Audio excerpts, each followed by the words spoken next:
ఇప్పుడైతే దేశానికి ప్రధానిగా మోడీ సార్ ఉన్నాడు. ఇంకో 2 ఏండ్లల్లా సార్కు 75 ఏండ్లు వస్తాయి. ఇక బీజేపీలా 75 ఏండ్లు వస్తే వాళ్ళు ఉన్న పళంగా అన్ని పదవులకు రాజీనామా చేయాలని రూల్ ఉన్నది.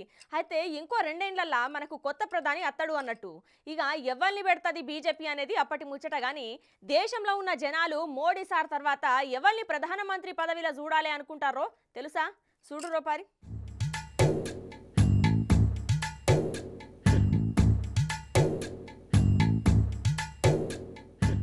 ఇక 2014లో బీజేపీ అధికారంలోకి వచ్చిన కాన్నుంచి ప్రధాని మోదీ సారుకు దేశంలోనే కాదుల్లా ప్రపంచంలోనే మస్తు ఆదరణ పెరిగిపోయింది.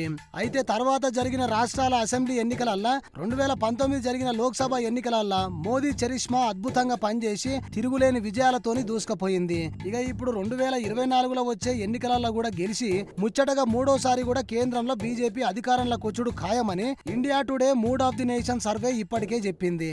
అయితే ఈసారి గెలిచినా గాని ఇంకో 2 ఏళ్లల్లా మోడీ టర్మ్ అయిపోవస్తుంది. తర్వాత ఎవరు కావాలి ప్రధాని అని చేసిన సర్వేల జనాలు ప్రధాని మోదీ వారసుడిగా కేంద్ర హోంమంత్రి అమిత్ షా కావాలని 29% మంది అన్నారు. అయితే బీజేపీ వ్యూహాలు విజయాల వెనక అమిత్ షా కూడా ఉన్నారు.